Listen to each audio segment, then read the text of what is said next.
G'day everyone, welcome back to another episode of the Butcher's Bible Podcast. I'm your host Dan, and today's guest is Richard Morgan from Greenfield Mobile Slaughter and Butchery. Cheers. G'day, Rich. How are you, mate? Hello, Ant. How you doing, mate? All feeling great and fantastic to be here speaking to you.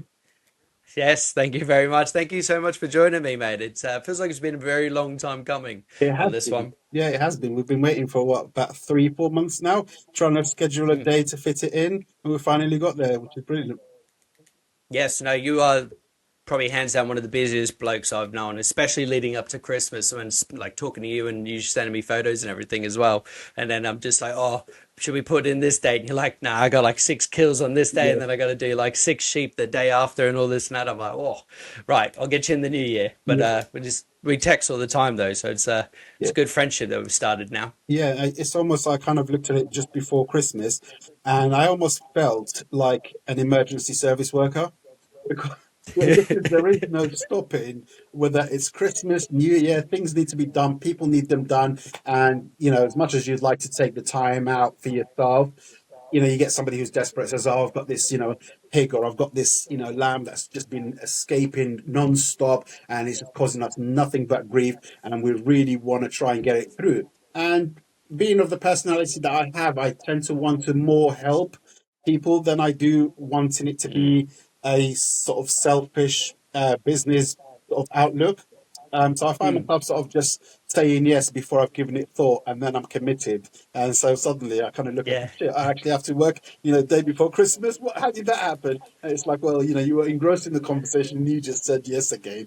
So yeah, I just find myself just constantly inundated with requests for people wanting lambs and goats killed. Wasn't so much a fan of pigs. Mm. Um, but recently, I've had so much call for pigs, I've had to reconsider that option. And simply, it's just not been my thing because the amount of variation in pigs that is not in lambs and goats. The lambs and goats are Mm. just straightforward. I've been doing them ever since I can remember.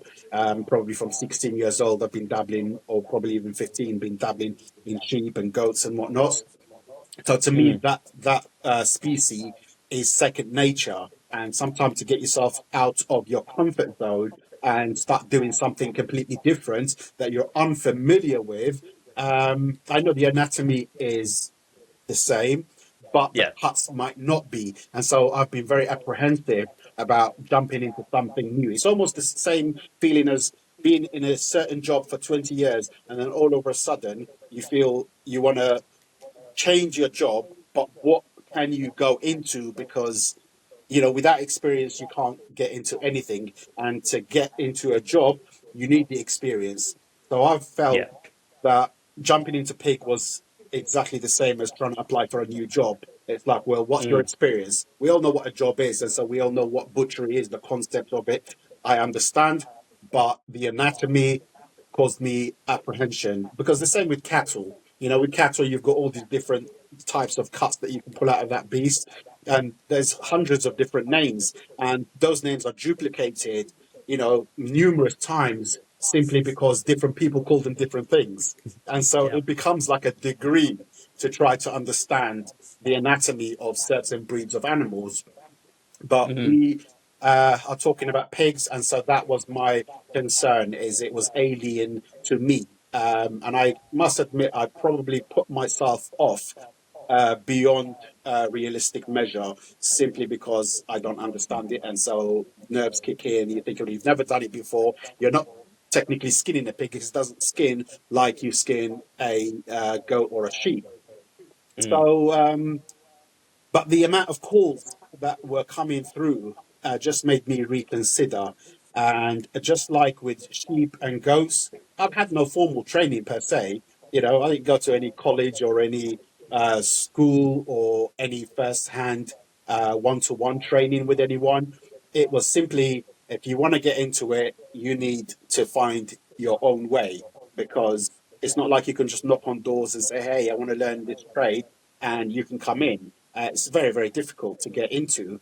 And so with lambs and goats, I learned that from a young age, making mistakes, learning new skills and improving, constantly evolving and improving from your previous self, to the Mm. point where I've become, I would say, as good as it gets at processing lambs and goats and whatnots. So then we have these requests for pigs, and I just said to myself, just like you did with the lambs and the goats, it's never going to sort of hit you in one day. So let's face that. That's the reality. Is it's going to take time, and you're going to make those mistakes through the way, just like I did with my earlier years. So I just said to myself, jump in head first. What the hell can go wrong? Uh, Yeah. that can't be rectified. And the first pig I did for a customer, he called me up, and this was the very first pig I processed. It was massive. It literally, talk about being thrown into the deep end. I mean, it was the length of a bus. And I've never, to Yeah. this present day, seen a pig that big. And I'm thinking, why did it have to be the first one that I've ever done that had to be the biggest one I've ever seen to date? So yeah, he called me up and he said to me, "Hi, Richard. We saw your ad as a mobile slaughterman, and we was just wondering if you do pigs." I said to him, "Well, I'm going to be quite frank and honest with you. I've never, um, I've never even touched one, let Mm. alone had anything else to do with it." And he said to me, "Oh, okay. Are you able to help us in any way?" I said to him, "Well, I can offer you general help in that I do pigs. Sorry, I do sheep and I do goats.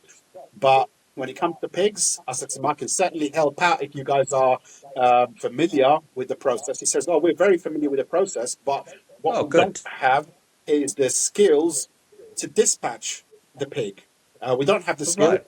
and we don't have the equipment. We've got JCBs, so we can lift the pig. We can do just about everything else. And if we all bring our skills into the equation, we'll be okay. Because what you have, we don't Yeah. have. And what you have, we don't have," if I said that in the right order. Yeah.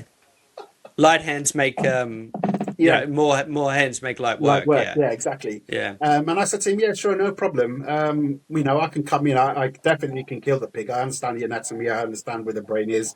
That is not going to be the issue." So he then agreed on that basis that I'd come down and we'd all chip into it, and everybody bring their sort of skill set into it.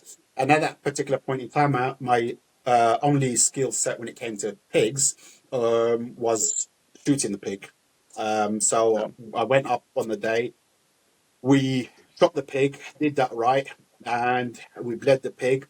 And then he brought his JCB, lifted up the pig, and started the process. We obviously went through the singeing process. There's only three methods, to my understanding, anyway. It's either singeing, Scalding, scalding, or shaving essentially skinning. is Yeah, you yeah, skin it. skinning, shaving. Yeah, exactly. So Mm. anyway, so we obviously opted for that because there ain't going to be any scalding tank big enough for that pig. Um, No. Not in a million years. So anyway, that was that, and we started the process of singeing this pig. We did half decent job on it. We broke it down, not professionally, but we got the job done. And I think his objective was just to get this pig, on the table and do whatever we can with it, and simply didn't want it to grow any more than it already had. So yeah, we processed It's going to it. turn into the length of a train then. Exactly, exactly. Yeah, we'd have to walk 6 miles to get to the other side to cut the legs off. So yeah, we've done the job basically. It was satisfactory enough, I would say. And that was behind me. So that was the first pig. And then about 3 days ago, he called me back up. I saw his name come up on my phone, and I thought, hang on a minute, that was a year ago. I thought, hang on a minute, that name looks familiar. Who was that guy again? And I thought, oh, that was the guy that I did the pig for.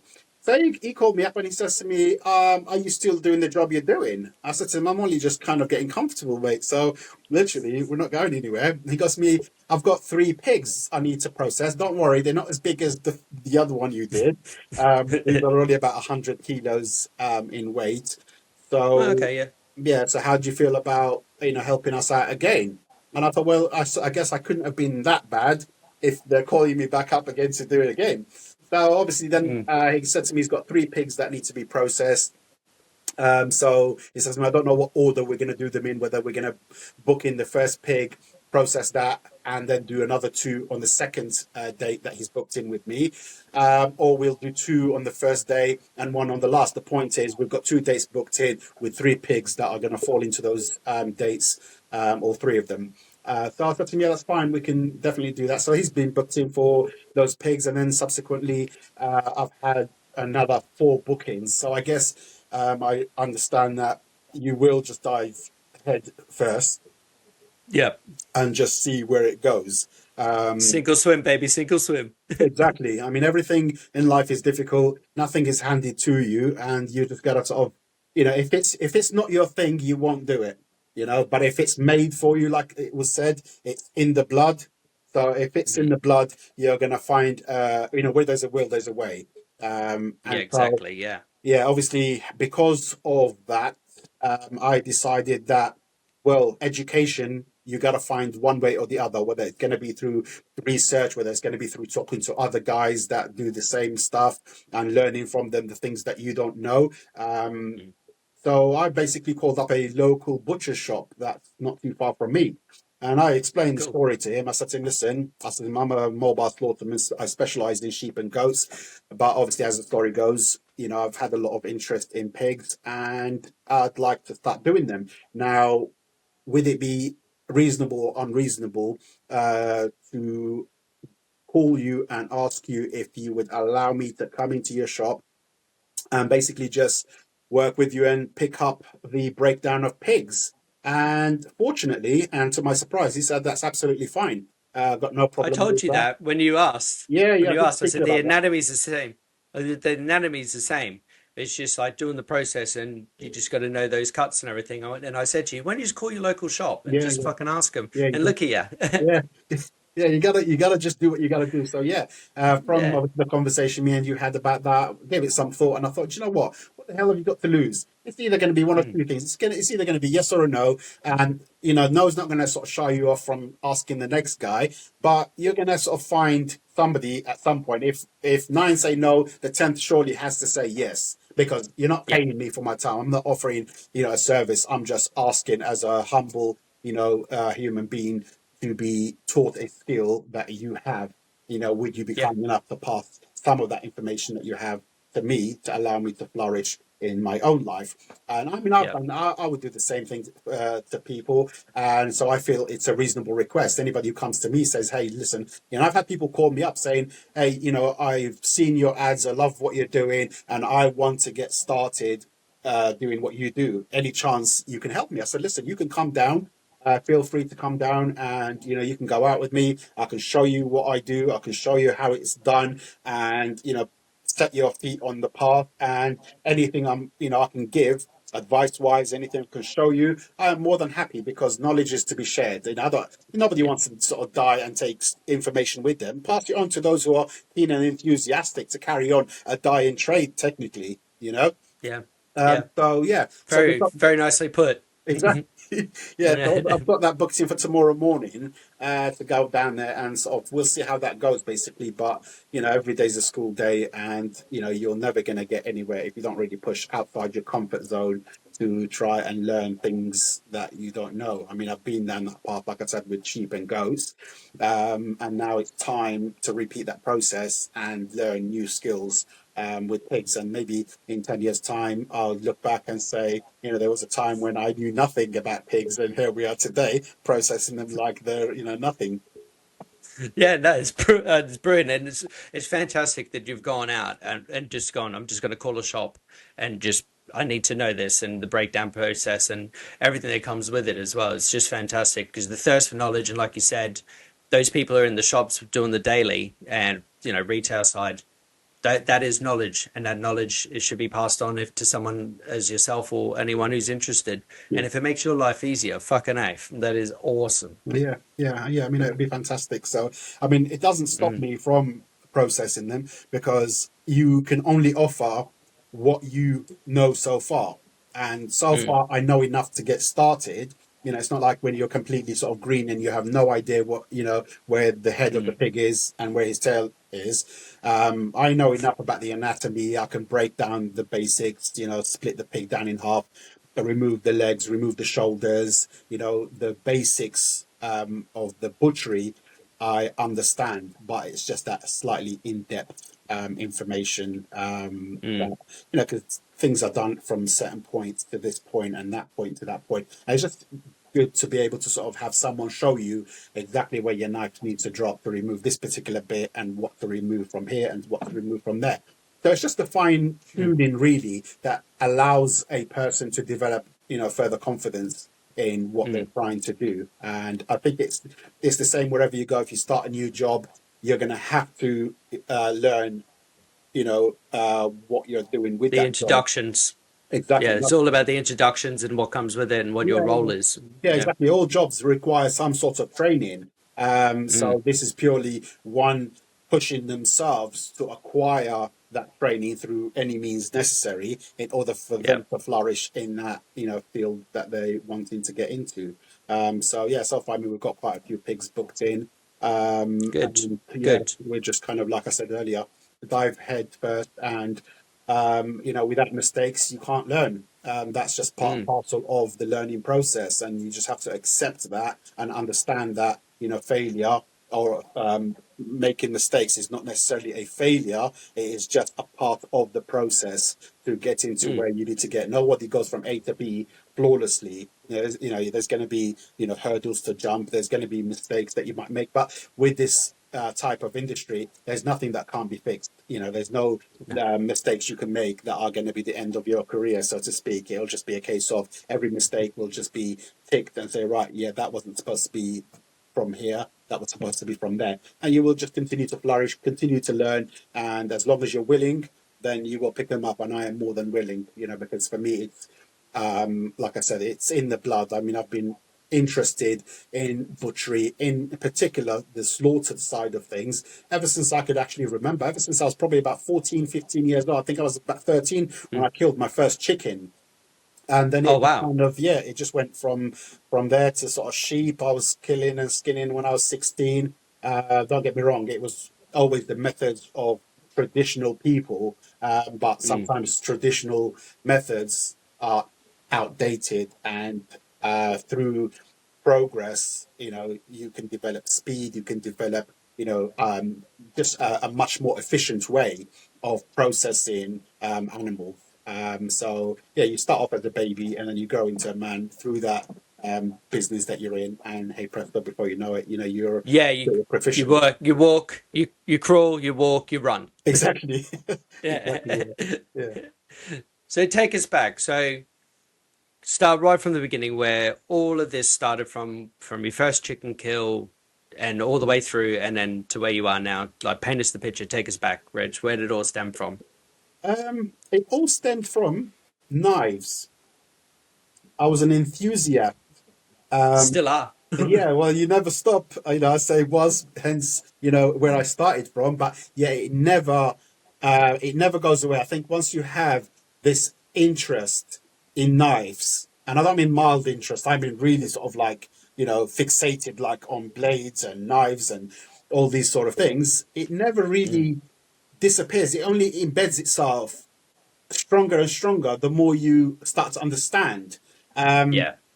so it all just started with knives for me, picking up, the first knife and analyzing it and testing it and trying to sort of Mm. work it out. And there's a lot to work out.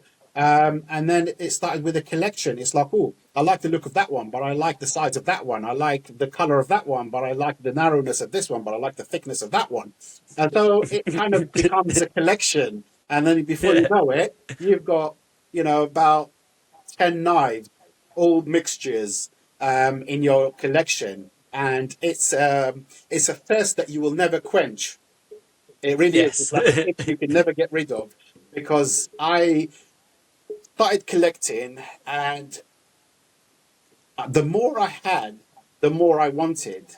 And then I had Yeah. drawers at home that were, in my bedroom, drawers that were full of knives. It was almost starting to look like a car boot sale for different random knives, and so, yeah, the collection sort of started.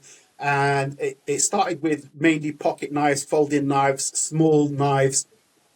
And then that kind of like slightly went out of fashion as I started discovering the connection between knives and butchery. Um, Mm. when I started taking an interest in processing animals, like we said earlier with the first chicken, I was fascinated in the ability to process an animal, going from a feathered thing walking to something that is almost ready to go into your cooking pot. Yeah. So the discovery of interest in butchery then diverted me from more sort of ornate, collectible pocket type knives to more butchery type knives, and I started taking an interest in those. And I thought, oh, you got your boning knife, you've got your sort of steak knife, you've got this knife, that knife, Mm. curved, flexi, etc., etc. And the enthusiasm for butchery knife then started to sort of kick in, alongside killing the first chicken. Um, I went on from that to killing a few more chickens, and suddenly started to realize that everything I did when it came to killing or processing live animals, that I wanted to do to the best that you could possibly do. Mm. Again, just be so quick with the killing process. And I must admit, I think I probably was the quickest person I've ever known. I was quicker than blood shooting out of veins from necks when I'd slice a throat of an animal. For example, I'd kill a sheep, and the if you blinked, you'd missed it all. Basically, I was Yeah. literally that quick, and I was that quick at 16 years old. And I think that Wow. was something that just came from understanding sharp knives, understanding different types of steel, because not all Mm. steels are the same, and No. some of them have a grippy edge. Some of them are very smooth, like a razor blade. But the ones that did the Y- best work were the ones that were coarse. You touch them with Yeah. your thumb, and you can feel they're almost grippy. They almost want to suck you in. Um, Yes. So, yeah. Absorb your flesh as it's you're like pushing playing the it in. guitar, Yeah. exactly. Yeah, it's like playing the Yeah. guitar with the edge of it, trying to sort of work out, what's what with this knife. So obviously, then I started to realize I had a thing for sharpening knives. And this fascination Mm. was only getting stronger and stronger with the discovery of new things. So the collection of knives started into the butchery knives, and then from that, it just kind of like started escalating. The pocket knives started to die down, and my drawers had a lot bigger knives. Uh, 12-inch. I was like, how big is the biggest knife you can get? That's practical and realistic. And The it started, samurai is the biggest you can get. yeah, yeah, the Japanese sort of filleting knives and whatnot. Yeah. Yeah. And yeah, I just kind of went from that and decided that the length was not where it's supposed to be. Because with knives, the sharper they are, the shorter they can be. The blunter they are, Mm. the longer they need to be. And I'd realized that all my knives were literally so sharp. I mean, I'd run it through my hand, my arm at like 16 years old. And with that stroke, not one hair remained. And you can see them all going Wow. ping, ping, ping, ping, and just dropping. Literally all the hairs. When you look back at your arm, and there's hair all down the sides, but where that train had gone through, it is literally clean as you like. And I thought, oh, this is pretty Nice. good. I'm pretty good at this. Um, yeah, and then I realized that with a sharp knife, a quick hand, you know what? You can be very, very quick, especially when you know what you're doing. Mm. And yeah, that's where the collection had moved from pocket knives to butchery knives, and then from butchery knives. If you had so many of them, what the hell are you going to do? Then you're going to have to start using them. So Mm. I thought, Yeah. well, then I guess, we're going to have to start looking at this butchery process a lot more. And when I was younger, it was so much harder to try to get into. I was very apprehensive about the trade, because bearing in mind what I do at the moment, it's mobile slaughtering amalgamates slaughter work Mm. with butchery, technically Mm. two separate jobs, and we're Yes. we're actually digesting two of them and trying to be good at two jobs in Yeah. one. And that's where the ultimate skill comes in, is having that ability to process these animals But in a yeah, humane way, in a yeah, very humane way, and seeing the crossover between like life and food is a yeah, very unique thing when we yeah, do experience doing slaughter itself, and then you're processing it, and then you see this beautiful creature that now is a food source, and it mm, now can fuel and continue to grow, like help you to continue to grow because it's putting food on your plate, and it's a yeah, very beautiful, unique thing. But it yeah. is not for the faint-hearted. No, it definitely isn't. Like a lot of people who have been in the trade for like 40, 50 years haven't stood foot on a paddock to do this kind of thing because they just haven't got the stomach, but they got the nitty gritty to, Yeah. you know, do and open bags of it or break bodies down. Not a problem. They do that all day. Mm. But like to do what you do is a very, very, very unique thing. And it's so cool to talk to someone in your field about it. That's why I was like, I got to fucking talk to this bloke. Yeah, I mean, I think personally, there's two types of people in this industry. There is the compassionate and the incompassionate. Mm, That's the people that I've come across in this industry, and they look at animals as pretty much lifeless fleeces that they are just processing.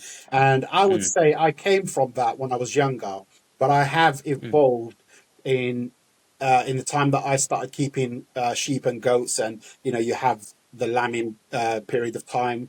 I've had goats that were born with me, and you start to develop a compassion um, yep. to animals. You start to see much more than Mm, what is in front of you. You start to see the life, you mm, start to see the personalities, you start to see so much more than what you hadn't seen before. And so it was that opened up my eyes to when you start processing animals now. I take it very, very seriously that you must offer the utmost amount of respect to that animal because mhm, you're about to take that animal's life, and you must do that in such a way where it doesn't know it's coming, and it just has to be so quick. yep. So yeah, I have evolved as a person in that regard, and as much as I've done a lot of killing through my time, it hasn't really taken away the compassion, and I still find it difficult, to be honest with you. Not difficult enough not to do it, but I still have an element of empathy to these animals. Mm, So I've changed in that regard. I used to be vegan's worst nightmare when it came to discussions, and now I'm starting to think, well, to some degree, I understand, where you're yeah. coming from. Not enough for it to make, too much sense to me, but I do understand, the arguments of compassion. I do understand that living beings, etc., etc., etc. So yes, I have evolved, and I don't appreciate when I see people that are in this industry that take it as a joke because they have no emotion towards the animals. I think if you're going to do this Mm, job, and if you're the right guy for this job, you need to really have that at your forefront of thought. That animals yeah. deserve the utmost respect and care and compassion. So if you're going to do it well. And I think what keeps Mm, me doing this is that I pretty much look at it and say, I haven't yet met anyone that is as good at killing as I am. I mean, obviously, we use mm, the captive bolt gun, we shoot them and whatnot, but there's still a bleeding process to be had. And I've always been very, very good at the bleeding process. So good. I've always said to myself, well, you were probably in the right place because every creature needs someone who's compassionate. And if you're that guy, Yeah. like jobs, there's always somebody right for a job.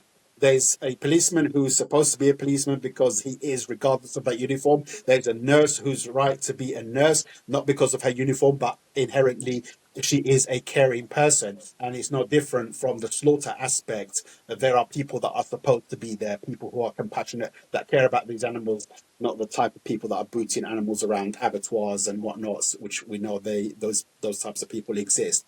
But it just needs more type of people that are compassionate and are caring towards these animals, especially their last moments.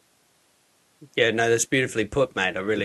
It's really good. A lot of the videos that you might have seen in the past, where like those guys are booting them around and Mm, whatnot, but it can be taken out of context. There's sometimes, yeah. people.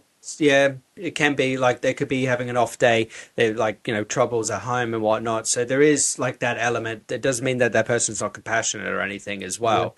But Mm. there is, there's life to be had Yeah. Yeah. outside of work. But it is Yeah. what it is. And, you can only Mm. take it into the context of, what you Yeah. said. Yeah. But it is beautifully put that you do respect, well, you have now more than ever, you respect the trade and these Yeah. animals being once a living creature Yeah. to I now mean, having more compassion and yeah. having your own as well, and having the compassion and showing the love and care and everything, and then going out to those fields and then saying to these people, Mm. I will do this and I'm going to do the best job I can, and like Mm. giving that reassurance back and Yeah. giving the animal the end of its life a proper Yeah. ending Yeah. in a very humane way. Yeah, I It's mean, very nice. nothing I say is anything onto anyone in particular. My ultimate point, however it's Mm, framed, is that people who go into this line of work need to maintain compassion at the forefront of their mind. And yeah, we do mm. all have bad days. No one has more bad days than me. I mean, I suffer from ADHD. I'm on the autistic spectrum. I'm the easiest guy to frustrate. Literally, it's just something. Your knife is sitting on that table there, and you're trying to mess around with this sheep, trying to sort of like get it in position and whatever, and it drops on the floor, and I'm thinking that could only happen to me. And something out there is literally trying to piss me off. So I am susceptible to frustration. And so my ultimate point is, the people who go into these occupations or exist in these occupations must maintain, Mm, a careful thought process when it comes to compassion. Never let that mm, escape you. Always take a pause and think, you know what, it is important to just maintain compassion. mm. No, it's You very good. know? Well, what age were you when you started doing the sheep and the goats, and Sheep what and kind of goats. kept you down that line? Sheep and goats. I started probably when I was about around that sort of age, sort of 16 years old, 15.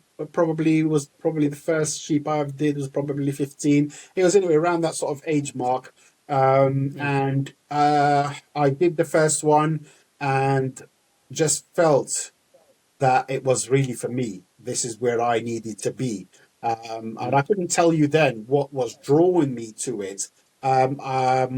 But I just felt drawn to that way of doing things.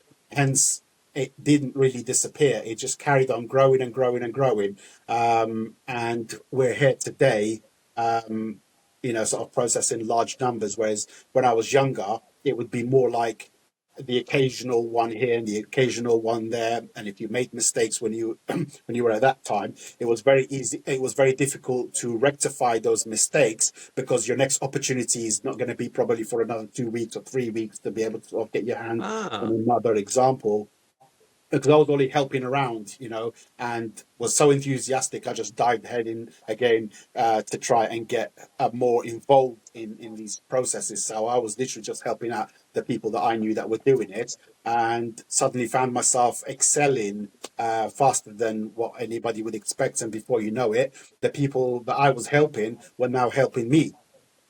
yeah, So nice. Yeah, yeah, I just found myself just growing and growing and growing in enthusiasm for it. And like I said, I don't think once you get into this type of work, it really ever disappears. So yeah, it started no, with just helping out, and it continued like that for many many years, just as and when. And so that's why it's become almost 20 years of learning, making mistakes, evolving, changing methods. When you see somebody who's doing something better than you're doing it, you adopt those methods. It's just a natural learning process. mm, And then, yeah, we just found ourselves in a path that we're really not going to come off. And we're here now, having sort of started Greenfields, Homekill and Butchery as mm. a business, as a full-time business. And officially, it kind of got legs probably about 5 months ago. So it Oh, okay, became very good. actual business as a mobile slaughter business. And yeah, it's just been non-stop from the moment it went live on the internet. It's just been non-stop, and it's getting busier and busier and busier to, like I said, to the point where I'm actually now struggling with recovery between jobs because I'm getting people calling me up for 10 sheep. and you're going to have to process them. And it's made difficult. And the challenges are when people say, can you do 10 sheep? And I say, yeah, I can. But can you cut them at the same time, as in process them and then butcher them all down on the same day? And I'm like, now we're pushing it. Not always great, Mm. because as any butcher knows, it's not a great thing to be, processing the butchery side of things when the lambs haven't had sufficient time to hang and dry out and whatnot. Yeah. Um, so yeah, I've had 10 sheep in one day. The following day, 2 days later, 7 goats. And they're coming in that sort of ratio. And I'm Mm. struggling to keep up. But I keep saying to myself, listen, you're 37, not 48. So keep doing what you're doing. But it's keeping you fit and it's keeping you strong. It's a Yeah. very, very physical job, Mm. to the point I literally finding it difficult to recover in between jobs. That's my challenge, is trying to do everything that comes through the books, and staying fit and mentally sort of, in the game, so to speak. Yeah, trying to find that work-life balance and Yeah, recovering in between yeah, those jobs. yeah, It's always a difficult thing, yeah. Because every time I message you or you message me, and you're like, "Oh, now I got a 2.5 hour drive to get yeah, back home," and I'm like, "Jesus!" But yeah, it's part of the whole journey, though. That's the thing, and it's awesome. But yeah. I mean, like, where did the idea for the mobile slaughter come from? Like, where did um, that come? where did it come from? It sort of, I can't even tell you where it came from. Honestly, I mean, if I had to sort of sit there and say to you, what happened and how did that moment kick in? I have no idea. I think I literally just sat there one day and just said, I need to sort of see, because I've had calls from people that know me and said, "Oh, can you process, a sheep? Help us out with a sheep." And I'd sit there and I'd say, "Yeah, I can do that." And then I just suddenly realized maybe there's a thing out there for it. Maybe people Mm. need it. I don't know how much people need it, but what the hell have you got to lose? Set it up and just, like the famous saying, build it and they'll come. Yeah, Um, and that's what I thought. I sat there and I thought, yeah, you know, Greenfields. Where do sheep live? They live in fields. Greenfields. So we'll just start with that, shall we? Greenfields, Homekill and Butchery. And the idea was born, and just got there with my partner and just said, right, let's try and make this happen. I'm more sort of into the physical butchery side, and she's very, very clever when it comes to the internet and building websites yeah. and doing all that sort of stuff. So we just tag teamed it. I said, I'll do the bits I can do, and you do the things that you're good at, and hopefully we'll turn it into something.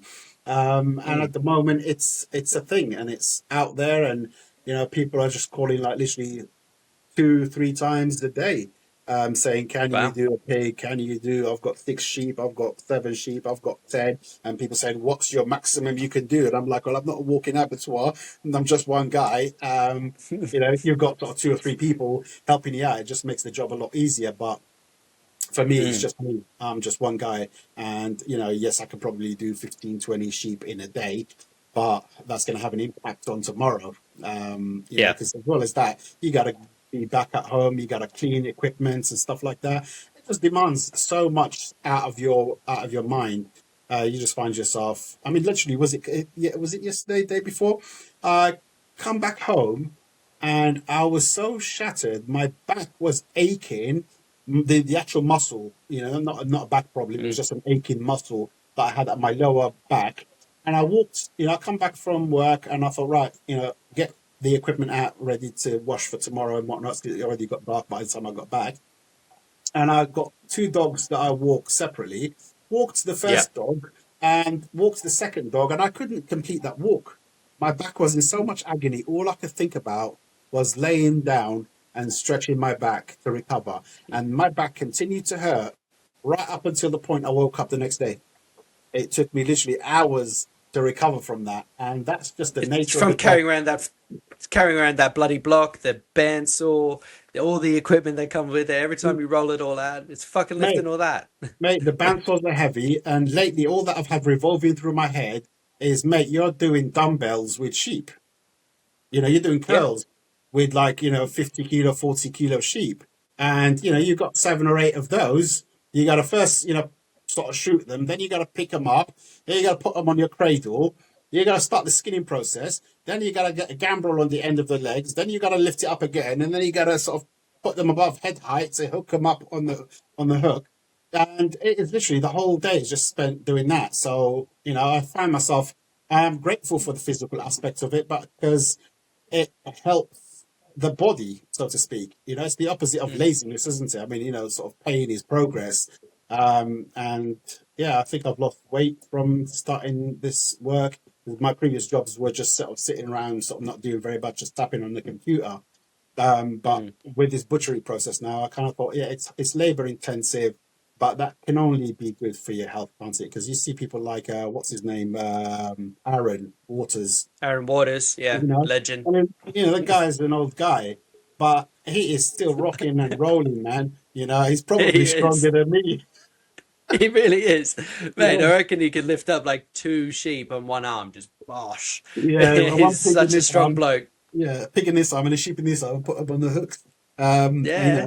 We're not quite there yet, but I think that being physical and having a physical job like that, I think it really does add to the quality of your life. It extends your life because people that keep on going, I think they'll just live longer. Because when you Mm. quit and you say, right, I'm done, then life is done with you. Do you You know what I mean? decline, and you get there real Yeah. quick with a lot of people you see when they retire.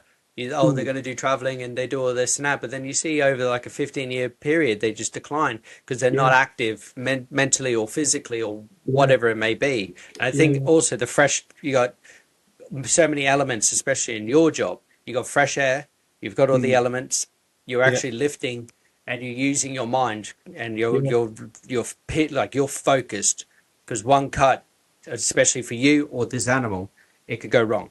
So Yeah. you Yeah. just have to be focused, and Yeah. all of those combined together keeps you young, keeps you Yeah. healthy. Yeah. I Unless 100% agree. unless Yeah. you're smoking with one in there and you're drinking on the job and you're like, Yeah, then that's that's a that's a different different story. story. Yeah, that's a different story. A That's different Christmas type of week. person. That's Christmas week. Oh. Yeah. Yeah. I don't think that guy would be ready for work on Monday morning. No, Yeah. forget that noise. Oh Yeah. no. But no, that's really interesting that you put it that way. Because I always thought, oh, Greenfields is it's an easy name. It's quite placid. It's not aggressive. It's home. It's got Greenfield, home, kill, and butchery. And it's just Mm. like, see a lot of the mobile ones, they are just like, Essex killing butchery or whatever. You're just like, well, Yeah. it's very aggressive. But no, I Yeah. really enjoy the name. Yeah. I mean, I'm non-aggressive when it comes to this type of work, and I am not graphic in any Mm, way. Because mine is all more based on education rather than sort of shock factor. And none of my videos that I post on TikTok or Facebook, I try to mm, minimize to the absolute maximum the shock factors of this job, and really just keep mm, it, relatively friendly, because I don't think, death and blood is a source of entertainment for me. It's not.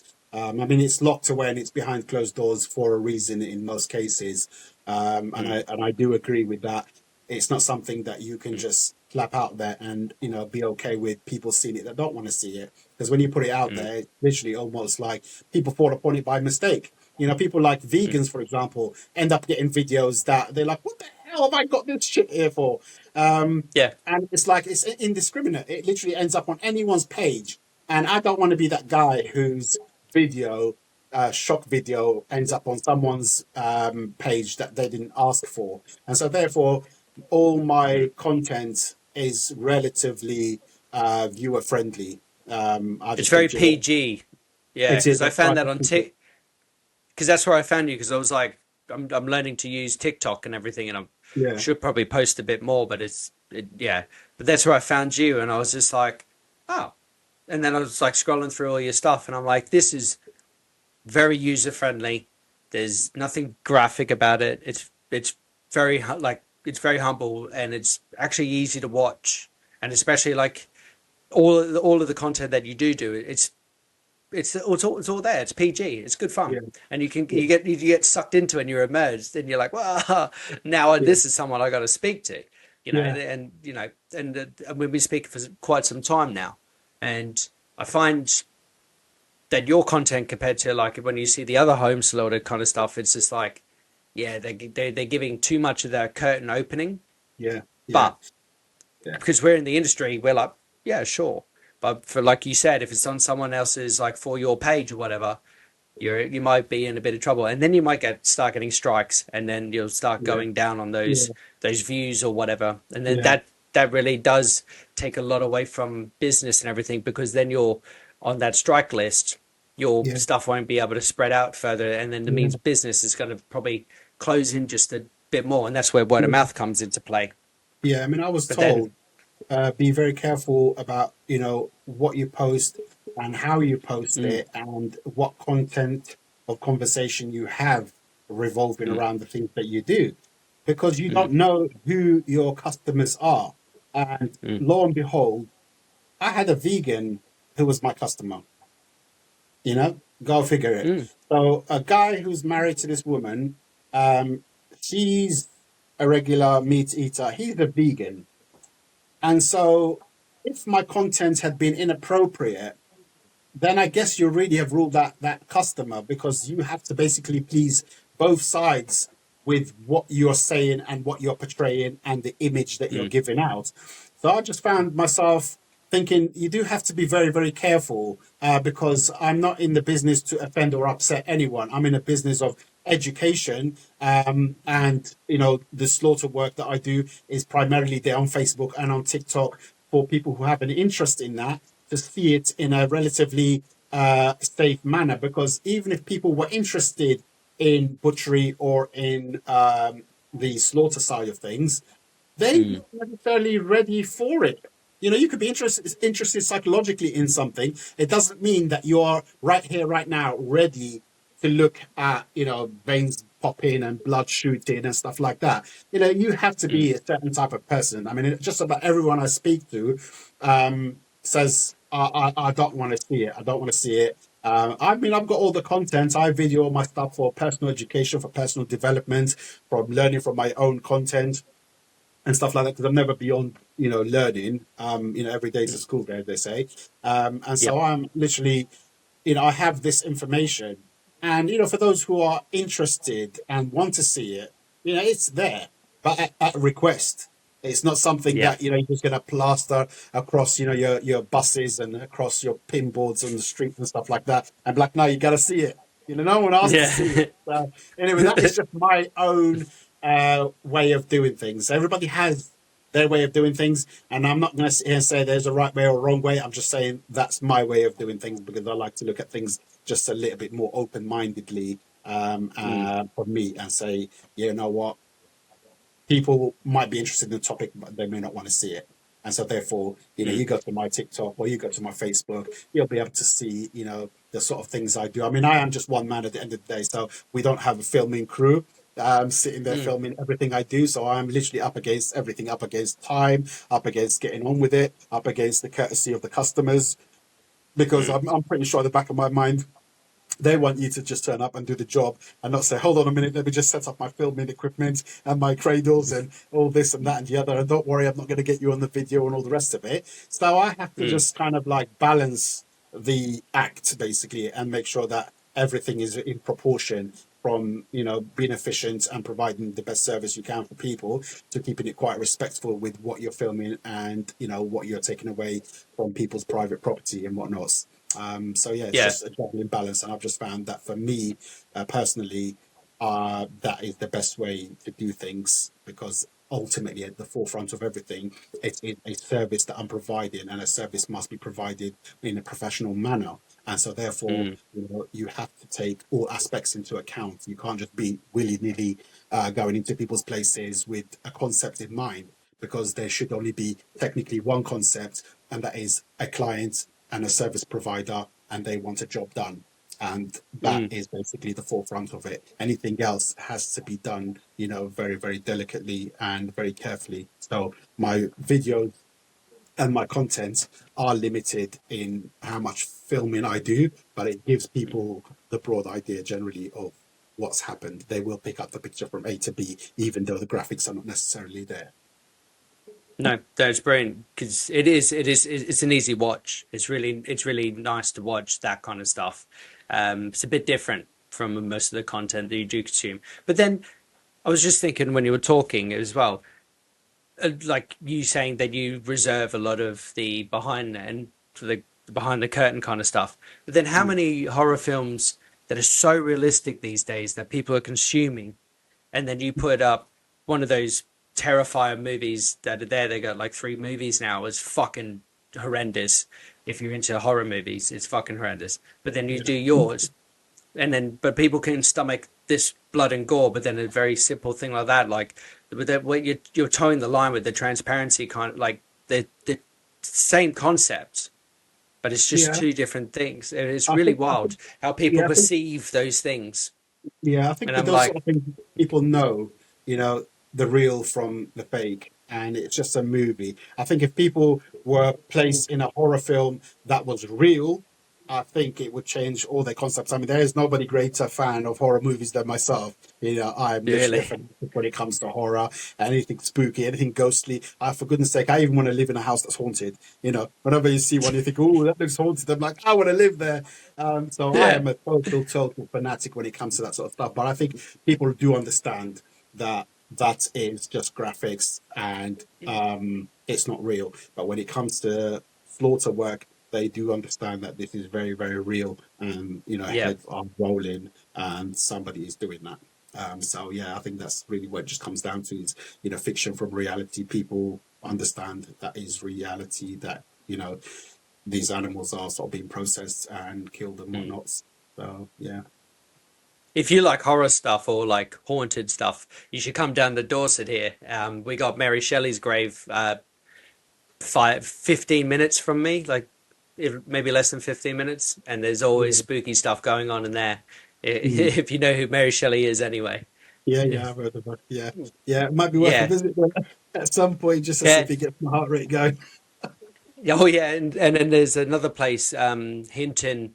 Uh, it's called Hinton Castle, but it's like completely derelict and it's kind of got the floor plan with like Mm, a few mm, walls and everything. And yeah, there's been like numerous sightings of like headless people, like yeah, ghosts, like walking through and everything. It's like yeah, they've done a fair few. Is it Paranormal TV? I think they're on YouTube or whatever. But they yeah, always like they've been there and I've watched it and I'm like, oh. And yeah, then I've seen the Mary Shelley one and I'm like, oh, yeah. ghosts, Is that, man, it's is that crazy. the two guys and the woman that go around different places Yeah, and the they British. have all their equipment? Yeah, yeah, the guy with the Mm. little got twisty Yeah, moustache and yeah, yeah, I've yeah. seen him. Yeah. I watch him sometimes I every now s- and then at that time. yeah, it's good. I do enjoy a bit of ghost stories and everything, but when it comes to like horror movies, I'm just like, meh, like it's not really my cup of tea or anything. I'd Mm, rather like watch a documentary or like David yeah, Attenborough or something and watch the Great yeah, Barrier Reef and be like, I fucking swum there. I've swum there. I've swum yeah, on like one of the best, like one of the yeah, world heritages in the world. Fucking, it's all good. I love watching all that kind of stuff, but the horror films for me, I'm just like, oh, it's yeah. just too far. The imagination after watching Centipede 1, I was Mm, just like, no. I was like, no, thanks. I'm done with this shit. That yeah. came out, what, 15 years ago?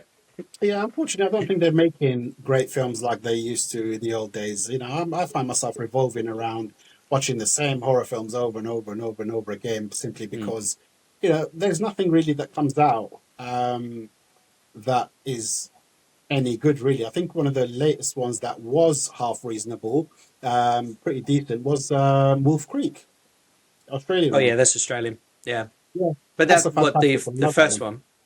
Yeah, the first one's Was is it? better than the second one and better. I think there's only one and two, isn't there? I think there's only one and two, Yeah, yeah. yeah, But yeah. The first one's fantastic. The second one I wasn't really too sort of like fussed about, but the first one's brilliant. yeah, but that it's based on a true story as well. Yeah, yeah, of course it is. Ivan Yeah, yeah, Milat. It's yeah. fucking That's right. wild. Yeah, But yeah, and when he died as well, they're like, "How many people have you like killed?" And he goes, "Just put another zero on it." And he's yeah, like, "Well, we found 200 bodies," and then mm, and he's like, "Do we put it like another zero? Is that 2,000? Like, how many backpackers and people have he killed?" like over Yeah. the years of doing it. But nobody got convicted for that. Don't know. Yeah, no, I think I don't know. they had, I can't remember whether they actually found someone and they didn't convict him, Mm. or to the present day they haven't managed to find the person who did it. I couldn't remember, but I heard something about a court case. But I don't know if they actually ever caught anyone for those killings. But that's a good horror The, film. Why? Because it's realistic. It's real. Unlike that's what I sort was of saying about. That's what I was yeah, saying. Like, where's the balance between people watching these horror films and then you doing that? But if you were to cross over and you're making a film about what you do, is that yeah, any yeah. You're different right. to? Yeah, Is it you're any right. different to? Yeah. Yeah, Obviously, the there's budget's going to be a lot lower. yeah, one guy on his phone. Yeah, you're Yeah. right. In that regard, when you're looking at it from Mm. that perspective, where it's real horror stuff, the reality is the same. There's a lot of people that subscribe, but the only thing is those people are choosing to subscribe to it. And no one's bringing it to the house and saying, "Hey, kid, come over here. You need to watch. You need to watch this. See what Yeah. happens to these poor people." So Yeah. yeah, I think as long as people are subscribing themselves, that's okay. But Mm. we're just talking about the people that are not subscribing, had having had put it in front of them. That's where I think, well, you draw the line. You don't really put stuff in front of people that didn't ask to see it. But there's always Yeah. going to be people out there that if you open the floodgates and said to people, I've got content, and you maybe turn it into a film and whatnot, so there'll probably be thousands of people that would actually buy it to just watch. What happens on the fields when people got to do sort of home kills and whatnots. I think, yeah, maybe doing a subscription for, or maybe like having. So you've got a fella, what, tomorrow or the next day, coming to What's that? learn home kill, like Tomorrow, yeah, tomorrow morning. so maybe if you put together like an intro video, perhaps, or get Sarah to Mm, do it, and say yeah. like, this is what we're going to be dealing with. This is on the screen. If Mm, you can stomach what's happening here, you're yeah. more than welcome to step foot on with me on the Yeah. paddock. Maybe Yeah. Yeah. maybe that's a good stepping stone to getting someone Yeah. eased into it, because if you're taking someone who's super green out onto the field, Mm, Greenfield, yeah. Definitely into the Greenfields. uh, and then and you just go, all right, it's just business as usual for you, and it's just like Yeah. pop, cut, Yeah. drain, and then Yeah. you start hoisting. If that person's like, whoa, but Yeah. then they knew what they were getting into, maybe like an intro video, maybe perhaps would Yeah. maybe break that tension a bit, because you're Yeah. just going to go in and just do what you do. It Yeah. maybe there's something to do, and maybe Yeah. I if you mean, do start hiring staff, and if yeah. you're like, all right, because you're on the cusp now, and you can't seem to like recover, maybe Yeah. putting that line out and saying, look, we're going to do an intro video under the safety guidance of Greenfields. Maybe that's something to pursue and maybe introduce. And then if they Yeah. go, after 15 minutes of watching this, and then they're like, oh, okay, yeah, maybe not for me, but Yeah. maybe I could do Yeah. the driving perhaps. And it gives Yeah. you a bit of time to reflect. Yeah, but there's so much to it, to be honest with you. It's not just sort of like Mm, the gruesomeness of the killing and stuff like that. You've also got smells, you've also got entrails, after time you find mm, yourself like up to your elbows in, stomach content and stuff like that. You get splatters in your eyes and splatters in your mouth and all sorts of stuff. mm. So there is a lot to digest for people that, want to look at that type of work and say, is it for them? But it really isn't, because when you actually look, you'll probably find, from what I've counted, there's only about 4 people in the country doing it. Yeah, I've only got three in mind. Yeah, yeah. Well, you're Okay, you probably got, not far off it. Yeah, yeah, I no, mean, I've if you're counted saying about four, 4. there's four. Yeah, I mean, there Yeah, might be if you're another saying one hidden four. away somewhere, but I haven't seen them yet. I mean, I've counted 4 in Mm, total around the whole country, and they're all spread out different parts of the country. I mean, mm, I'm in Cambridgeshire, so I'm kind of like pretty sort of central there. There's a mm, couple of them in Wales. There's a couple of them, one of them up sort of near sort of Scotland. Uh, there's somebody near Lake District.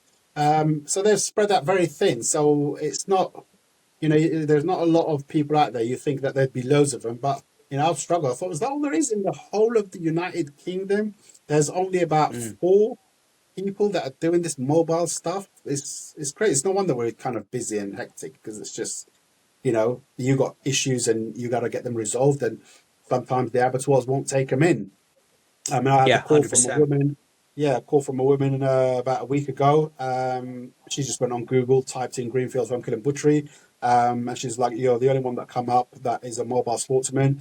My issue is I had a calf that got his foot stuck in some fencing, and it cut the hide and went into the tendons, Mm. and it's pretty damaged. So the vet has come down. He's had a look at it, and he's given it several courses of treatment. But the last visit he did, he said to me that we're going to have to find a solution because this calf can't continue. It's 6 months old, and it can't carry on. So you can't take it into an abattoir because it's injured, Mm. so they won't allow it in. So you need to find somebody who'll come down. So she said to me, so I went onto Google, I found you. So the question is, would you come down and dispatch this as an emergency casualty? I said, so well, I can do that. So anyway, drove about 2 hours to this lady, dispatched this calf, and her main purpose was just she just didn't want it wasted. If you're going to kill something, you might as well utilize as much of it as you possibly can, rather than just putting it in, in a pit in the ground and covering it over. That's what I totally Yeah. agree. That's the best thing, and the most logical thing to do. I mean, you've probably got over 100 kilos of meat on this calf anyway, so you might as Yeah. well utilize it. And that's what we ended up doing, going down there, dispatched it, processed it for her, and happy days. So yeah, you end up getting all kind of um, calls at all kind of random times with all kind of scenarios and whatnot. So albeit that we have got abattoirs and stuff like that, there is still a market out there for people, for farmers, smallholders, that still require a service that needs to come to them. And What's that's where yeah. we come in. I think yeah, it's a really good way of looking at it as well. You haven't got beef on your cutting list or your processing list, have you? No, on my license at the moment, because obviously when you get your Mm. WATOC license, welfare at the time of Yeah, killing, that's it. yeah, when you get that, it basically the categories of animals or the species are added as you're assessed for them. So obviously, my first lot was sheep and goats. So I had the vet come down, do the assessment, and then pass me for the sheep and goats. And then obviously, because the pigs became a thing, I had the second assessment done, and the vet came down again, done the assessment on the pigs. So we've basically kicked off with pigs now, to start doing that. So to your question, cattle, I haven't got them on my list, but I'm even more apprehensive about cattle than I was about pigs, simply Yeah. because they're just massive. And again, half the time you need to discuss lifting equipment. It just involves so much. And you think to yourself, do I need to go down that road though? Mm.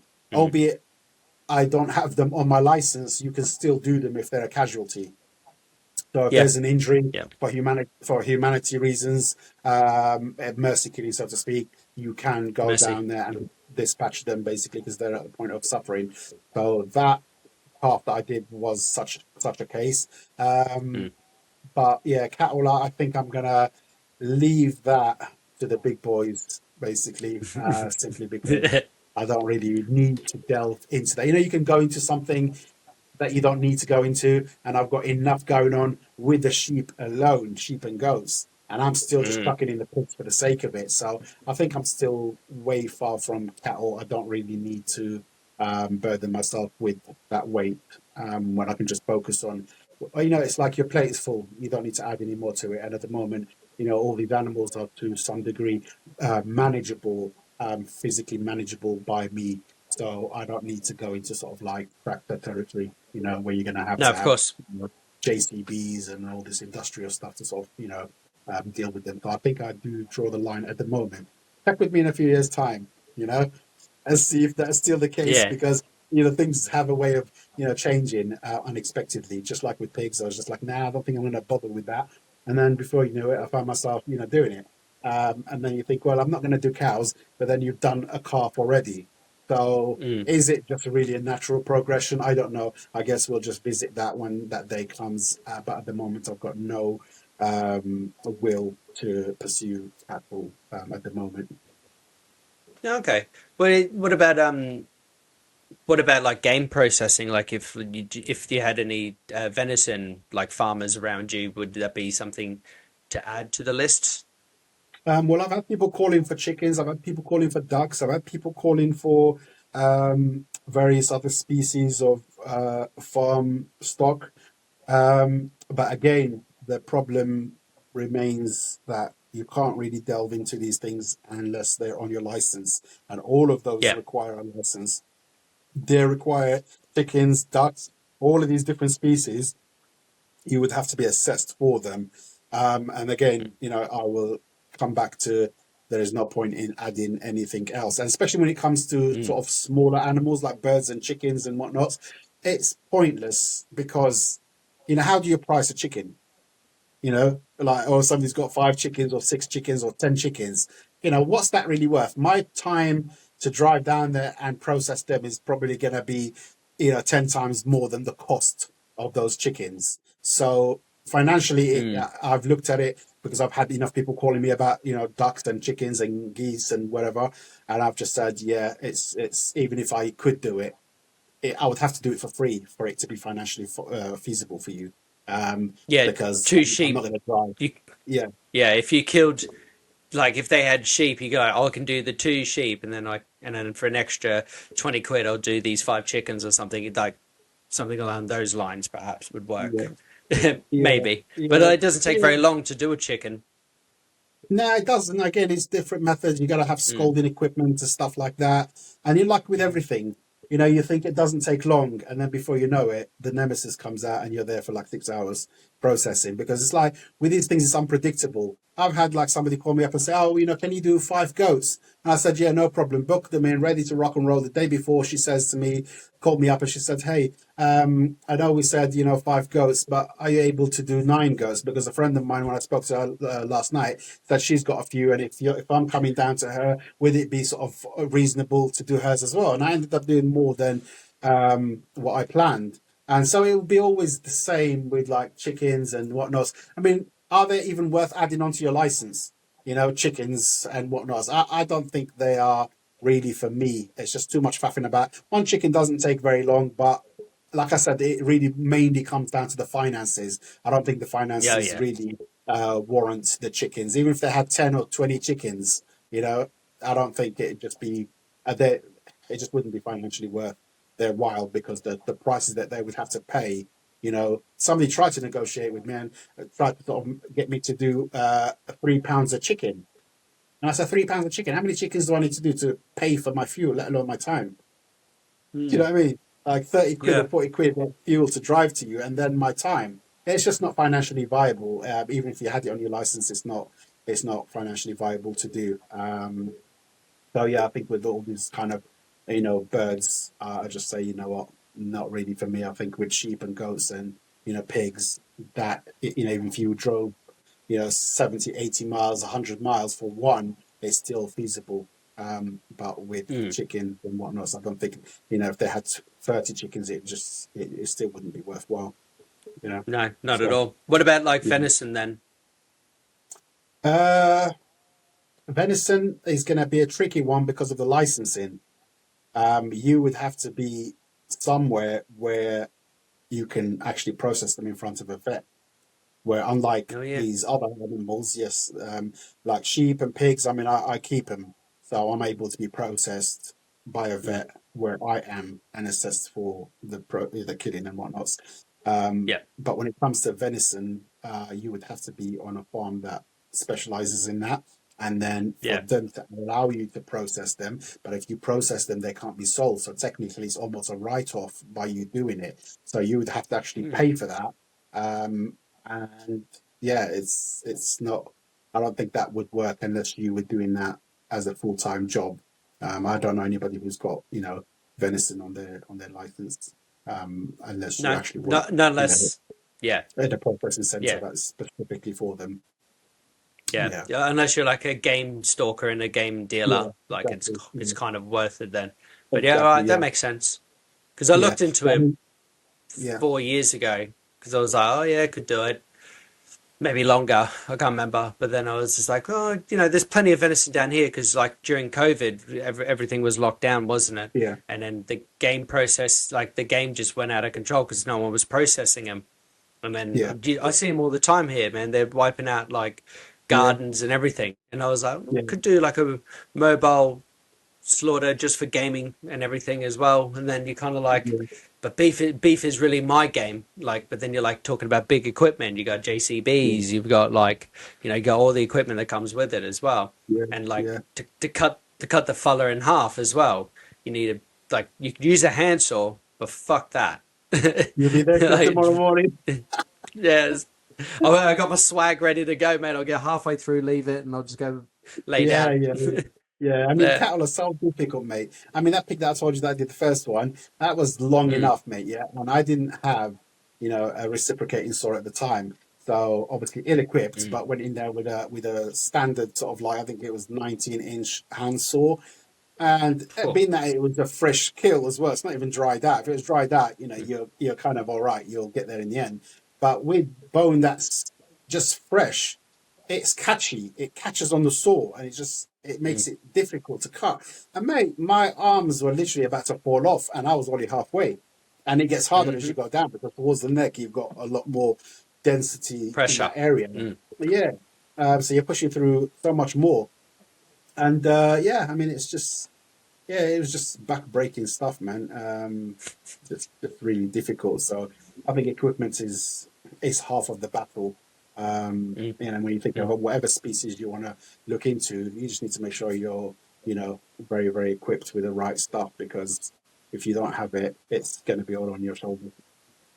Yeah, and I know for a fact as well, you're very meticulous when it comes to cleaning your equipment as well. Yeah, yeah. I mean, I sort of, you know, there's just so much of it and it never ends. You Mm, go out and you could do one lamb and you've got equipment to clean. I try to avoid taking the bandsaw. I tend to avoid taking anything that is not necessary because if you're doing mince for people, man, you got to sort of gut out that mincer and get it sort of all washed out. A bandsaw, I mean, I just make it a thumb of rule. If it's less than 4 sheep, I won't take the bandsaw because it ain't mm. worth it. Because you got No. to lugging that around. I mean, that frigging thing must weigh probably about 70 kilos. And that alone is enough to put you Yeah. off.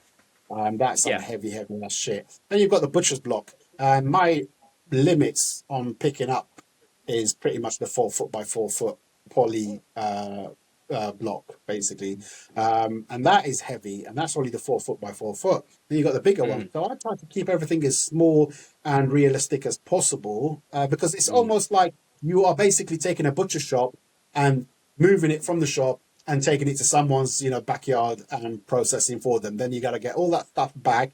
And if you end up using the block, and if you end up using your saws and your knives and stuff like that, you got to mm, come back, man, and you got to bring out that liquid and that bleach and get everything sanitized because when you go over to the next guy's place, they don't care about what day you had yesterday or how many you've had to process and what you've had to do.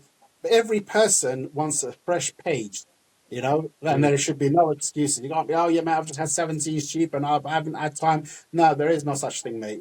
You got to find mm, that time. That stuff needs to be cleaned. That stuff needs to be jet washed, and you got to have the jet wash because with a poly block, it gets pits, and those pits gets bits of fat and whatnots all inside, and you can't get that by scrubbing. All you do is push it further no. in. So you gotta Yeah. use.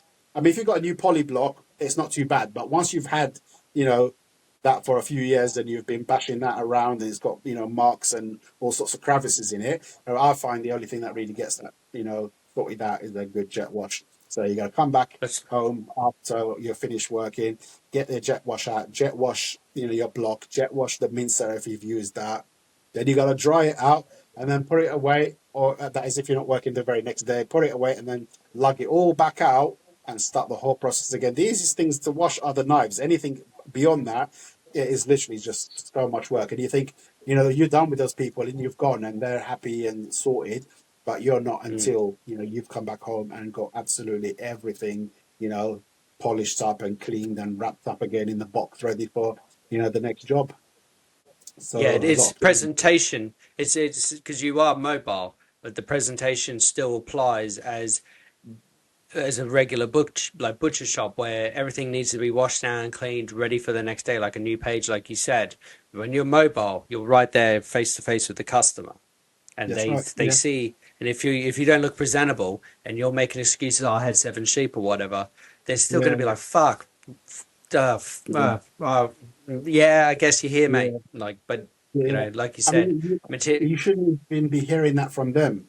You should be hearing No. that from yourself before you go there. I mean, that it shouldn't even be a thing that somebody has to say that, because if you're Yeah. turning up unprepared or giving people excuses, pack your shit up Hmm. and find a different job. Because every Yeah. person, they're paying you for a service. They're paying you to turn up there professionally with professional equipment and processing their stuff professionally, behaving professionally, and packing professionally and leaving professionally. There, people don't want to hear, "Oh yeah, mate, I'm just up to my ears in work. I've had so much. I haven't had time for this. I haven't had time for that." Mate, if Mm. that's your attitude, you need to shut shop and go home, basically, because it's not only for the presentation aspects, but also for disease control and hygiene aspects. You're dealing with Mm. food at the end of the day, and people want a high standard when it comes to processing their meat. They don't want your knives that have been stuck in a pig today, Mm. processing their lambs and whatnot. So that is of paramount. It's as much important as anything else with that job, is that you, every time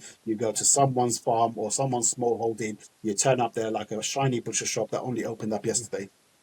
you know Exactly right. Practice It's a it. beautiful way, and I know how meticulous you are about your cleaning as well. So I had to bring it up. Yeah, yeah. Thank you, mate. Do you have any like horror stories or anything like in the after the years of doing this at all? Horror stories, nightmares, maybe. Yeah, Animals nightmares. escaping, animals escaping What? that time before. Yeah. Nothing too drastic really, but you go into a job and you want to sort of like just crack on and get on with it. You open the stable door and there's 5 sheep there. You try to grab one, the other one tries to jump out, and you've got 2 sheep, that weigh 40 kilos each. You're fighting them both with one hand on each one, and then you've still got the door behind you, and the other sheep that are in there looking out, thinking this is our way out. It's now or never, and you're having to sort of battle situations like that. That happens quite regularly. I've had sheep, come out and jump into the field, and that's like, well, that's one that can't be processed today because they were caught the day before, and trying to get that back is going to be a nightmare. So yeah, you have things like that. The last horror sort of story I had was, I don't know if you can see that from where you are. Let me see if I can get my camera right here. Oh yeah, scarring. Yeah, Yeah, yeah, and this yeah. thumb here. Oh yeah, you can see it over the knuckle. Yeah. Yeah, so a few days ago, I was processing 3 lambs, and I basically come down with the knife, and it bounced off a bone and landed on my fingers, took out my thumb and my finger, and literally I had the flesh just dangling open, and I had to sort of Ah. drive myself to A&E, get that all sort of stitched up and fixed, and it put me out of action, believe it or not, for 2 months. Oh. 2 months. You think you've lost your Ah. whole finger for 2 months, but just that alone, she said to me, the nurse said, well, you need to keep your fingers straight. So I guess that means you're not going to be able to sort of do any work. Any movements will open it back up again, and this is going to cause you more problems. So that put me out of work for about 2 months, sitting there, pointing my finger like this, bandaged Pew up. pew pew pew. Yeah, that's what I kind of thought to myself. Oh, I'm gonna have to just walk around everywhere like this, and I just don't want to go to the bank and say, "I'd like to take that 50 quid that's behind the till," and find myself in a different situation. But yeah, yeah, things just mishaps of the job, really, sort of injuries and whatnot. So, I mean, it could Mm. have been a lot bloody worse. I'm just grateful, that's all it was half a finger and half a thumb all at the same time to kill 2 birds with one stone. But yeah, I mean, I think other than that, and yeah, everyday stuff. I mean, because I conduct my uh, work pretty methodical and pretty professional, and I try to be as careful as possible, it eliminates a lot of things that could happen when you're not, you know, got your best head forward, you know. Yeah, 100%. Yeah. It's a very brutal game. Do you wear any mesh gloves or anything now that since the accident? Well, it only got me as far as thinking about it, basically. So I Right. have got a mesh chainmail glove, and I've had that for decades, and I've never really worn it. And Mm, I sat there and I thought to myself, "Do you know what? As easily as that happened, that could have been something else, and it could have been something more serious. So I should wear it." And that was about 2.5 months ago that happened when it completely healed up and I was ready to rock and roll. And from then mm, to now, I keep the glove with me when I go places, and I get some scary moments because sometimes, you're splitting a loin in half on a table, and your hand is there and your knife is there, and you're kind of like going through it to split it in half. mm. And sometimes you kind of get real close and you're thinking, mate, get your glove out and put it on, and you can see something, could happen. And I think, no, I'm just going to be more careful, and I sort Yeah. of avoid wearing it. But I do think about It, it constantly, more than I used to before this happened anyway. And I keep saying to myself, if you're doing chopping, it's not so much when you're cutting, because when I'm cutting, I'm generally okay. I've never had yeah. problems with cutting. But when it comes to sort of, using sort of like, 10-inch knives and having to split things like loins and things like that, and, mistakes happen, and you end up with problems like this. But yeah, I do have it, and I think I keep saying to myself, just put it on. And I think it's just a case of getting comfortable with the glove. I think when you're not used to putting it on, it just feels like a bit of a drag. It's like, oh, go and grab the glove, put it on, and carry on working. And sometimes you think, well, if I just Mm, carry on working, then I'd save my 2 minutes of having to go and pick it up.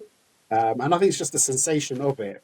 Psychologically, it just kind of weighs heavy that I should go and pick it up. But I think I really should, mm. because at the end of the day, you never know. Those things were invented for a reason, and the best of the best have all sent themselves to hospital and probably will again, because no one ever Yes. foresees it until it does. So your next one, Exactly. you're not going to see it coming. So best to be prepared. No. I know Dave Corbett right now is going to watch this when this airs, and he gets up to this bit, and he's going to be like, "I'm going to fucking message you, and I'm going to tell you to wear a glove." I know he's going to do it straight away. He'll be like, "Listen here, Butch, you got to wear that glove because Yeah, mistakes he's not wrong. happen." And Yeah, yeah, he's not wrong. He's absolutely right. And I think, nobody needs reminding. Um, You just need to do it, because it's not like you don't think about it. I do think about it after this happened, and I just said to myself, you should really wear it. And I think I probably Mm, will. I think it's just a case of, get over that hurdle, start putting it on, and start getting comfortable with it, and at least you feel protected. Because like I said, the best of the best, this was really made for them. There's no one mm, above that. There's no one that is going to sit there and say, it will never happen to me. It never happened to me, for the best part of 20 years. But then one day it mm, will. And one day it's just simply not something that is controlled. It wasn't a controlled cut. It was literally a knife just bounced off a dodgy bone and just, went to the left instead of sort of landing straight. And that can happen to anyone. And I would even go as far as saying that it's probably likely to possibly happen again. So mm. with that in mind, I think I should give it more thought than I actually do, because that could Yeah. everyone stop. Imagine, I mean, if you did something like that in the middle of a job in someone's place and you can't carry on. You got half cut lamb, and you've still got another three to cut up, or another seven, or whatever. I think to myself, where the hell would that person be then? If you're not No. able to finish that job and you're not likely to finish it for the next, 3 months, that's a Mm. nightmare situation for you and for them, because they're like, well, hang on a minute, you started this job, you can't just say you can't finish it. Or, I know your hand is cut and whatever, but are these animals now going to go to waste because I don't know anybody else who can come down and cut 7 sheep?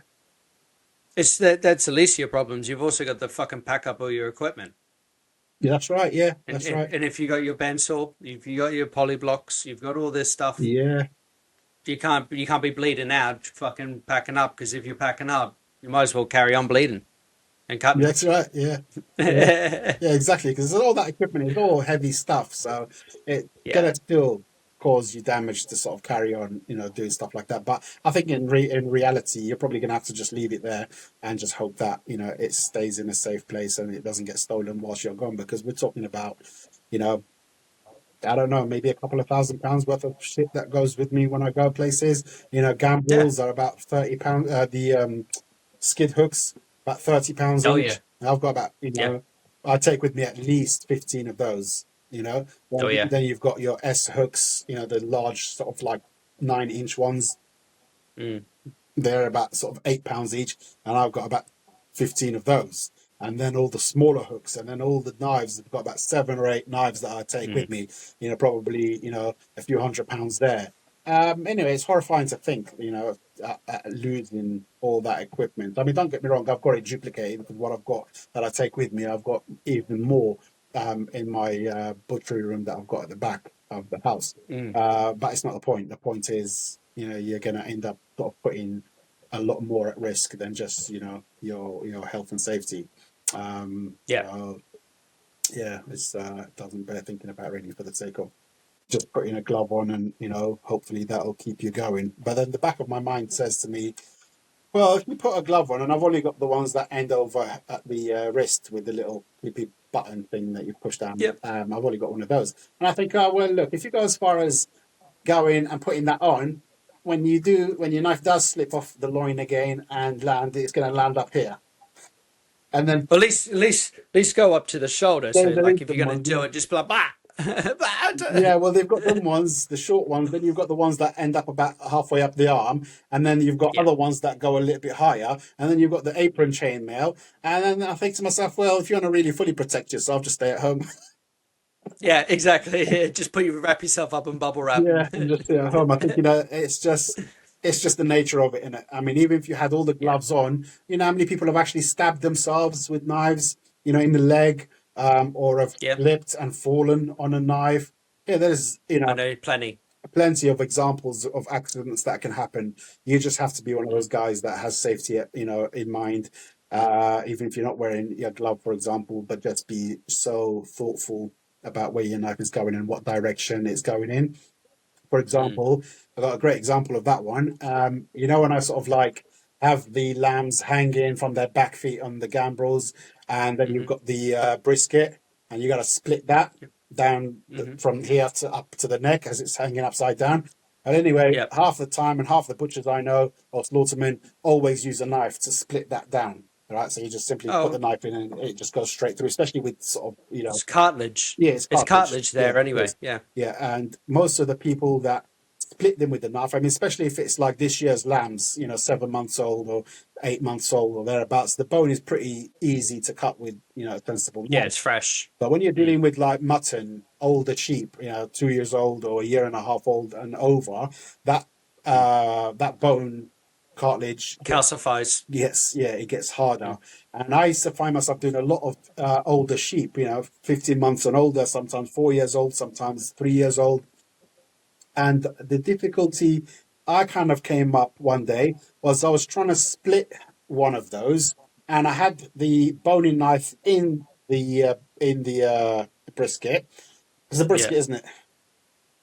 Well, it's the breastplate that you're talking about. Yeah. What did we call it earlier? Breast. And now we gave it a different. Brisk. Is it brisket? I said brisket earlier, didn't I?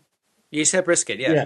So now I put But it's a breastplate, yeah. Yeah, so I put the knife in there, and obviously sometimes when they're older, one hand is not enough to push through to split it. So you end up putting your hand on top of the knife and pushing down to give it a bit more pressure. And I'm thinking to myself, knives are designed to be used a certain way. And when you're actually Mm. doing something that was never designed for that knife, you may possibly be asking for trouble. And so I started looking at that and thinking, well, there are two possibilities that can go wrong there. A, the knife can break away from the handle, right? Depending how old it is and what type you've got. It's all right with Mm-hmm. the Victorinox ones, they tend to be pretty solid and you don't generally have to worry about that too much. But there are some other branded ones that have got a slightly plasticier, harder material that Mm. I have had them break before, just simply cutting on top of a board and it broke off the handle. And I said to myself, imagine if that gets caught in that brisket as you're pushing down and the handle comes off and then the bottom end of that knife that is stuck in the handle ends up going up your arm. And then the other risk that Mm. I was assessing constantly was when you're pushing like that, sometimes your knife slips and it goes sideways. And as it goes Yeah. sideways, it could easily go upside down, and that's your fleshing yourself all the way up to the elbow. And I kept having horror visions of that happening because it was so realistic and so easy to happen, because I've had the knife come off the handle.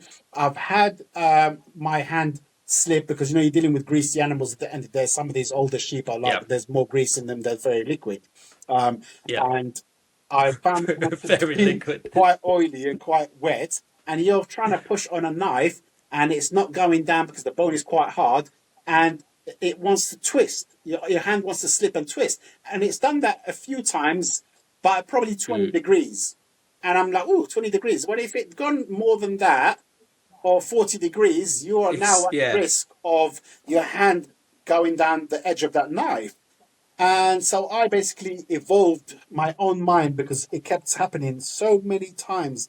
I would go to do that part of the job, and then all I could think of was, imagine if it slipped and your elbow went down the blade of that knife. How easy is that to happen? I said, it's easy enough. So then I basically stopped using the knife and started using the saw, basically. So Oh, okay. so then I had to change how I skin the animals. Now I skin them from hanging them from their front legs, rather, well, from the shoulders Shoulders, yeah. rather than from the back legs, as if there's any other type of legs. But yeah, true. I So don't know what you got up in Cambridgeshire there. They might have six yeah, legs. then I'll have to look and see what we got. So literally, whereas before I just put the gambrel through the back legs and hang them up, now I use a chain, basically like a slip chain, Yeah. like a check chain type thing.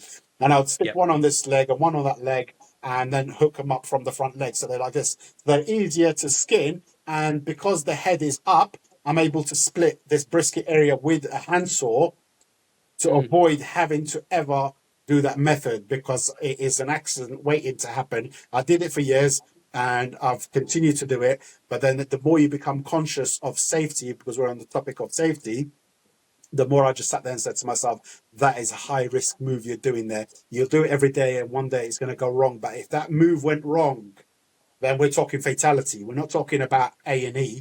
We're talking it's game over. That's the Mm. level of danger that I was playing with. It's all right when you look at something, you think, oh, I could cut my hand, or I could cut this or that, the other. But there's only one place that knife is going to slide, and that is in this section here. And if Mm. you get your knife going through and You're done. slicing your arm, I think Yeah. personally that's game over, and I don't think you're going to leave that farm alive, basically. So Yeah. with the gravity of that, I just said to myself, change it, because you can see it happening. You've had it slip a few times, and you don't want it to one day be so hard that you put so much pressure and you're so tired, you're not actually sitting there thinking carefully enough that one day something's going to go wrong. And even if you said, I'm going to grip it tight and make sure it doesn't sort of twist, well, then what if the knife breaks, right? Then you're still going to be Mm. faced with the same situation and you're going to die. So you need to change that, because that is a high risk move. Yeah. So I stopped doing that and I changed my skinning methods. So it's hanging from the shoulders rather than from the legs, and splitting the brisket with the saw. And then once that brisket is open, then I basically put the gambrel on the back feet, lifts up the back legs up onto the hook and release the front foot, and then carry on with the job from there on. So the constant evolving, Mm. when you actually sit there and weigh up, risk factors to how Mm. you're doing your stuff, because you haven't got a supervisor there to say to you, health and safety, mate, you can't do that. You got to have all Yeah. that in your head already. Think about your health and safety, because you really are playing with your life with this job, Yeah. yeah. So Speaking of health and safety as well, a while back I had Big Brad Burke on, and he's from Canada, and he was he was branding our beef and everything, and he had slipped and he gone straight into his leg, and he actually did puncture, and he was sitting at like A&E, well, their hospital, and the doctors said you were very, very, very lucky. yeah, Because like if you were to keep going, like you would have bled out and died on the kill floor, yeah, or the boning floor and everything. And when he told me that, I straight away ran down to my shed, because I've obviously got equipment, boxes of equipment and everything, and I sent him one of my leather aprons, mm, and it and within that time I sent it over to him, and I said, look, that will sort you out, and it'd be a lot harder to try and try and pierce because it's leather. And every day he wears it, and he's like, I've had some close calls already. Yeah. But he goes, yeah. He goes, thank fuck you sent that leather apron. And I was just like, of course, mate. Because if you're playing with fire, and if you slip, and you this is health and safety, and plus he's got a very small family, Yeah. and if he cuts himself and dies on like those floors, it's you're risking a lot. And Yeah. it is a hard game. Yeah, it's a But job that's riddled with health and safety, risks from the smallest, nick that you don't have to worry about, just put a plaster on it and crack on, to absolutely fatality. I mean, we don't really even work in the shops. We're out in places where, slipping and falling is a realistic thing. You're walking through slippery mud and whatnot, and you're carrying knives. And sometimes I'm walking around in these sort of slippery environments, with knives in my hand, and I'm sitting there thinking to myself, what would happen if I slipped? I need to be conscious that if I don't you have a slip, scarab? I do have a cupboard, yeah. But sometimes you're working around animals, or you've just ended up finishing this section of the job, and then you want to move and grab a different knife and whatnot, and you got to go to your table because where you're hanging, your table is going to be 3 feet away from you. So just in that short period of sort of distance, you could end up sort of slipping, falling over, and constantly saying to yourself, if I slipped and fell, where does this hand need to be? I need to be so careful, because if you don't pay mind to these things, you could find yourself falling on your own knife. Oh yeah. And yeah, the slips and falls and all these hazards and stuff like that are a constant danger. Even when you're hanging lambs, you've got bars at the top that you're hanging off. Constantly have to be aware of things that could possibly fall, because you might think, oh, I've only got like a 40-kilo lamb hanging off that, but by the time you It's still add 40 kilos. yeah, by the time you add your weight to it, which is 100 kilos in my case, then that's 140 kilos now that you've placed on that bar that wasn't anticipated, because people just think, oh, I'm only hanging a 40-kilo or 50-kilo lamb. Yeah, plus your weight, mate, when you're trying to skin it, because you're going to put all your weight behind it. So yeah, you're constantly having to sort of sit there and evaluate and just be so careful with, you can't go to work half tired, put it that way. Because if you do, it's probably just a matter of time before, one accident or another. And even through the skinning process, sometimes you're kind of like skinning and your knife slips and it goes in your direction. Luckily, it hasn't touched me, but I'm thinking, oh, be careful, because, this is how shit goes wrong. Yeah, the dangerous territory now, isn't it? Yeah, pretty much, mate, yeah. Nice. Thank you so much for joining me, Rich. But before we leave, I got a few guest questions for you I wanted to spring on you. Yeah, sure, no problem. You ready? Yeah, go for it. Yeah. Right. 3 guests to invite to dinner, dead or alive. Who are you inviting? What? 3 guests to invite to dinner, dead or alive. Who are you inviting? Oh, 3 guests, dead or alive. Yeah. Well, I'd like to sit down and chat to Aaron Waters. Of course. He'd be a Yeah, guy I'd really like 100%. to sit down and speak to. I've spoken to him obviously on the phone and whatnot, but I think if it was a sort of a dinner thing and sit down and have a chat, I think he's one guy I'd really, really love to sit down and actually have a good chat with, off the top of my head, really. Excellent. Yeah. And Who's the other 2? the other 2, the other one would have to be you. Sit down, have a drink or something to eat, and have a little chit chat on a sort of face-to-face perspective. A third guy, who would I like to sit down and speak to, dead or alive? I don't know. I think that's just guess off the top of my head, probably Jesus.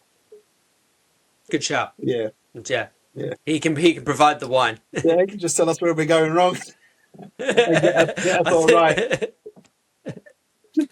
It's a good mix, actually. Yeah. Mix it up a little bit, because you can't have all the same type of people, because I think you got to sort of just spread it out a little bit and just see, different perspectives. And I'm a religious guy at heart as well, so I think I can't go through 3 people dead or alive and not mention one of the old greats. Yeah, JC. Yeah. Good man. Right, second question, mate. Something you wish... What's been the key to your success? Something that's been a key to my success. Yeah. What has been the key to your success? Key to my success, I think, has been determination, Mm. the will to carry on, and a good partner behind you to push you through. Because behind every good man is a good woman. Yes, 100%. Yes, Yeah. that is nicely put. Last one, and it's the most important of them all. Are aliens real? Are aliens real? Mm. Um, are aliens real? I do believe we are not the only ones. Mm. Whether they're aliens or whether there's something else, spirits, another existence, um, another form of being that is not human, that is not us. I do believe there is stuff out there. Mm. Yeah, there has to be. We can't just be the only ones. Where there is one creation, there has to be another form, and we don't necessarily have to know of each other.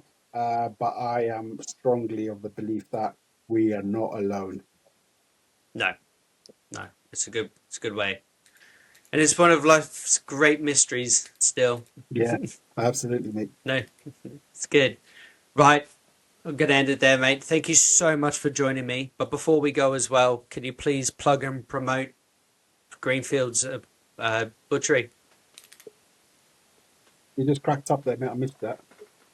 Sorry. Just do you want to plug and promote Greenfields Mobile Slaughter and Butchery? Like you're on Instagram, Facebook, Oh TikTok. yeah. So Mm. basically, Greenfields Homekill and Butchery.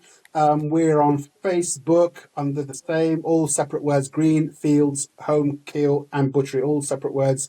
Yeah, Mm. so we're on TikTok, we are on Facebook, we are on Instagram, we are on Google. So if you Google that, we'll come up. So we're on all the major social media sites. So we're out there. You go and search for us, you'll find us. Brilliant, mate. Thank you so much for joining me, and I will. I'll be messaging you anyway, mate. Super, excellent. Thank you very much, and it's been an absolute pleasure chatting to you, mate. No problem. Thank you so much, and we'll see you soon, mate. Yeah, take care, and thank you. Cheers.